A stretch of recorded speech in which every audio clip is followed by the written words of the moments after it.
out of control.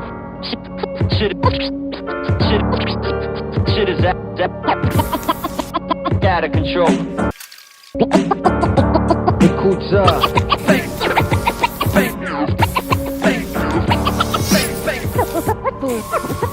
Boom, crash, explosion.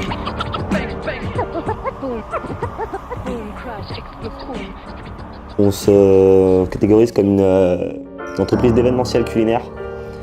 C'est-à-dire qu'on va proposer des outils pour les personnes qui organisent des événements autour de tout ce qui est cuisine live.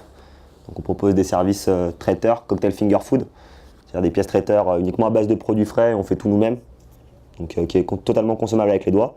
Et après il y a beaucoup de cuisine live. Donc, on propose des animations, des démonstrations pour vraiment faire vivre en fait l'événement. On veut se placer comme acteur de l'événement et pas seulement prestataire.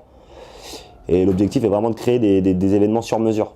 C'est-à-dire que le client va pouvoir choisir, créer sa propre recette, pouvoir créer sa propre animation, choisir des pièces traiteurs uniques et vraiment rentrer en synergie avec l'événement et pas seulement arriver et déposer des plateaux. Il y a pas mal de traiteurs traditionnels, entre guillemets, qui posent leur plateau, servent les boissons, après ils s'en vont, quoi. Nous, on essaie vraiment qu'il y ait un échange entre nous et les clients. Quand on fait de l'animation, de la démonstration, on crée vraiment une synergie et c'est toujours dans la bonne humeur. Ouais, c'est vraiment... Au départ, les gens sont un peu réticents, ils ne veulent pas trop cuisiner. Mais après, dès qu'ils voient que c'est des recettes assez simples et rapides, ils se laissent tenter. Et puis après, ça met vraiment une bonne humeur, en fait. Et une bonne ambiance à l'événement. C'est ça, vraiment remettre de la vraie cuisine au cœur des événements. Aujourd'hui, la cuisine et ce qui est œnologie ou boisson dans les événements, il y a beaucoup de choses qui sont très cadrées, et c'est un process, et du coup, voilà, on est habitué d'avoir les plateaux. Nous, on veut vraiment remettre au cœur des événements toute la partie catering, avec des produits frais, des produits sur mesure, des animations, des démonstrations, et que les gens puissent vraiment redécouvrir les événements à travers la cuisine, et donner le sourire aux gens et qu'ils puissent bien manger aussi.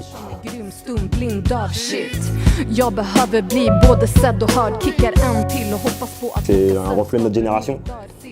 Avant tout, nous on avait cette formation très gastronomique et on voulait apporter, on voyait que la cuisine urbaine était quelque chose qui se développait énormément et qu'au final il y avait peu de création pure. C'est-à-dire qu'il y a beaucoup de process, il y a beaucoup de hamburgers, il y a beaucoup de bagels, il y a beaucoup de choses comme ça. Et en fait, on se rendait compte qu'elle stagnait en fait. La création était toujours la même. Et on s'est dit, avec les armes qu'on a et les compétences qu'on a, on va pouvoir apporter un petit vent de fraîcheur techniquement et créer une vraie cuisine, la art food comme on l'appelle, qui mixe vraiment ces deux entités. Mais à la base, on devait faire juste un livre. Et après, on a vu que ça a commencé à prendre. On a fait un événement, 2 événements, on voyait que les gens étaient plutôt contents. Et puis après, on s'est dit, pourquoi pas continuer à faire des événements.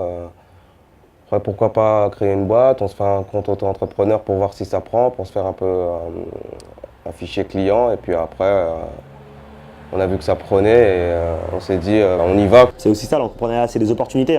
À la base, je devais pas aller en licence entrepreneur, je devais partir à l'étranger, en Angleterre. De fil en aiguille, j'ai rencontré Pierre Poisa, qui est le directeur de l'incubateur, qui a vu notre projet, qui a dit « ça peut être cool ».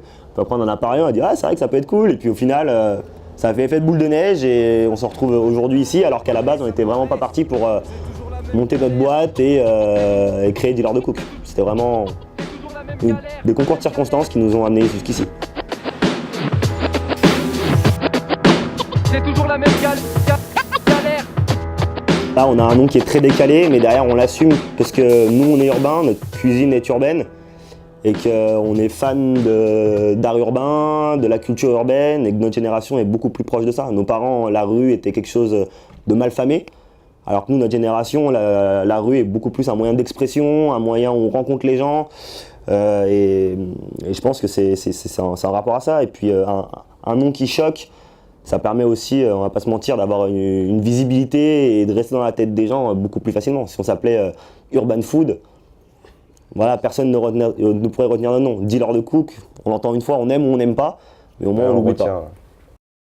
Je veux pas être la bonne poire qui ne croit que son cerveau au pif. Faut donner sans rien attendre des autres au pire. Tu seras dans le même cas.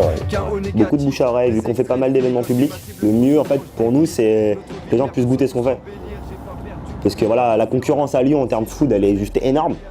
Et en fait, si les gens boudent notre cam, c'est notre meilleur outil. Je rêve de redéconner encore, la réflexion devient un dur labeur. Je suis un pur On flemmeur. travaille À tout à l'heure, je trace quand ça essentiellement avec des entreprises, en fait c'est notre cœur d'activité. Mais aussi à côté, on fait pas mal de collaborations avec des street artistes. On leur crée une recette unique qui colle à leur univers.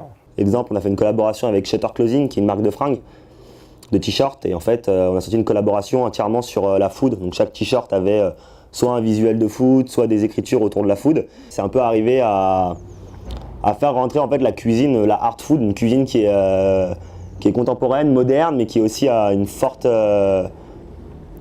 image artistique. Faut qu'on puisse vraiment rentrer en synergie avec l'artiste et pas seulement créer une recette comme ça, sinon ça n'a pas vraiment intérêt. Ça découpe des stickers, c'est vrai que j'ai souvent un ton persifleur. Je persiste des heures à contre-cœur jusqu'à que je m'y perds, mais je digère mal quand l'ambiance C'est du collage. hivernale, Juste à côté, on a Big Ben, le funambule qui est juste au-dessus là. C'est pour ça qu'il s'appelle Big Ben. Sur chacune de ses œuvres, il y a toujours l'horloge à côté. Enfin, il a dessiné, découpé et après il a collé avec. Alors soit chaque Don Matteo, lui, il utilise de la farine et de l'eau, et un autre qui utilise du collage, de la colle industrielle. Chaque artiste a un peu sa technique à lui. Mais c'est vrai que Big Ben, c'est super cool ce qu'il fait. Et un peu plus haut, il y a d'autres artistes. On va voir, je pense qu'il y a Crap Crap, Agrumes et Don Matteo avec qui on a bossé. C'est Agrumes, ça c'est un pote à nous avec qui on a déjà bossé sur 2-3 collabs ensemble. Donc lui, il fait surtout du collage, il est beaucoup aussi sur beaucoup de l'art aussi dans des galeries. Ici, Crap Crap, avec qui on a fait une collab aussi autour d'une BD. Donc voilà, ça c'est un peu la même génération, la nouvelle génération des artistes urbains lyonnais. Et un peu plus haut, on a une œuvre de Don Matteo, mais qui est un peu en mauvais état. Sinon sur les escaliers tout à l'heure, ce qu'on a vu sur les escaliers qui était à côté de nous, c'était Don Matteo aussi, qui est du collage aussi. Mais de toute façon, en ce moment, il y a plus en plus de collages. Chaque mois où vous repassez dans une ruelle, vous aurez toujours des nouvelles œuvres et d'artistes différents.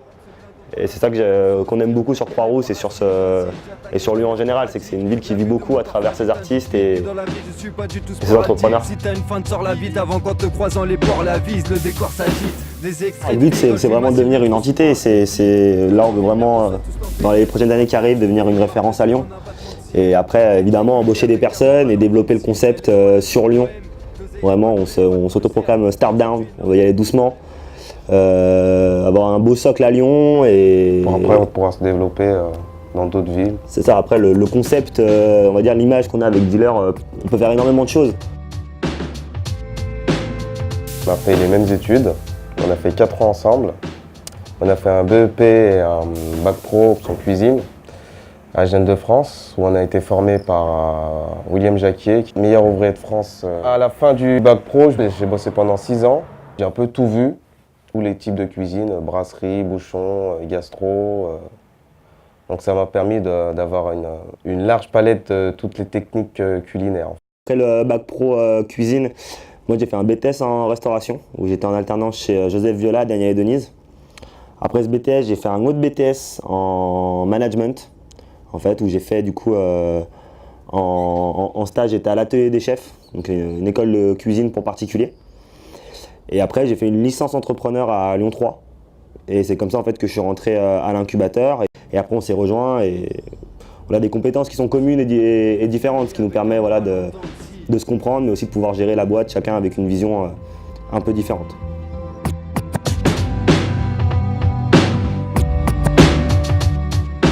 Dès le BEP, en fait, on s'est rapprochés et puis en cuisine, ça matchait bien. On est devenus potes et depuis cette époque, on s'est jamais lâchés. On est toujours resté potes, on a toujours fait des soirées ensemble, on a toujours traîné ensemble. Et après, c'est vrai qu'avec la restauration, quand lui bossait en restauration, on se voyait un peu moins parce qu'il avait des horaires un peu plus chargés. Alors que moi, j'étais encore en études. Mais on se voyait quand même quand on pouvait. Et puis après, quand je suis rentré en licence et que le côté entrepreneuriat a commencé à arriver, on s'est encore plus rapprochés et on est toujours potes.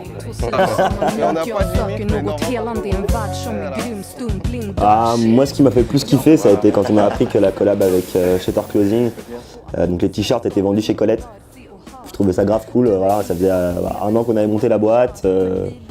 Nos collabs, c'était la 7e ou 8e et que, du coup, de finir à Colette, c'était une belle image parce que ça colle bien à l'image des dealers de cook, un peu décalé et haut de gamme. La plus grosse galère, chaque événement. La plus grosse galère, c'était quand on était en BEP, on était en première année. Et on devait faire de la pâte feuilletée. On n'avait jamais fait. On ne savait pas comment on faisait. Et il faisait super chaud dans la cuisine. Et en fait, quand vous faites du feuilletage, en fait, il y a pas mal de beurre. Et comme il faisait super chaud, le beurre il sortait de la pâte. Et là, je m'en souviendrai toute ma vie, je pense. Le prof, il arrivait avec un rouleau à pâtisserie. Il a tapé sur toutes les tables. Vous êtes des gros nuls et tout. Et ça, franchement, c'est. On avait 14 ans. Ouais, on sortait de 3e. C'était franchement, ça m'a beaucoup marqué en fait. Mais après, c'est pas un mauvais souvenir, mais en fait, il m'a beaucoup marqué. Ça se passe souvent comme ça dans les cuisines. C'est quand le service est terminé, tout ce qui s'est passé au service, il faut apprendre à zapper et pas trop rester dessus. Il faut pas être trop rancunier. Parce qu'après, c'est pas bon. Vous êtes tous stressés et vous êtes pas productif. Ça apprend pas mal la rigueur, le respect, la ponctualité. Donc, Tenir la pression. Ouais, aussi. Des années après, on se rend compte que en fait, tout ce qu'ils nous disaient, en fait, c'était pour notre bien, pour qu'on avance, en fait, pour qu'on apprenne. C'est vrai que les valeurs qu'on a apprises en cuisine aujourd'hui dans l'entrepreneuriat nous servent énormément. Voilà, on est habitué à travailler beaucoup, on est habitué à garder le sourire, on est habitué à la pression, à l'obligation de résultat aussi. Donc on va dire que c'est des valeurs qui nous suivront toute notre vie, mais tant mieux. Et tant mieux, vraiment. Ça n'a pas été forcément des moments très faciles, mais c'est comme ça qu'on apprend. On apprend de ses échecs et aussi de là où on passe.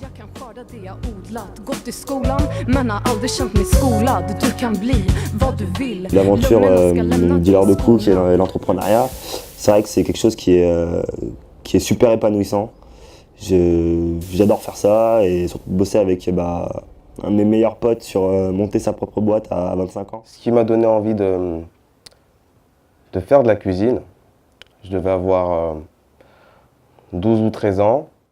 Et je m'en rappelle, j'étais avec ma mère, on regardait un reportage justement sur un cuisinier dans sa cuisine pendant un service. Et à la fin du reportage, je me suis dit, c'est ça que je veux faire. Je veux faire ce métier, je veux être dans la cuisine. Enfin, je veux devenir chef. Et à partir de ce moment-là, je me suis mis de plus en plus à m'intéresser à la cuisine.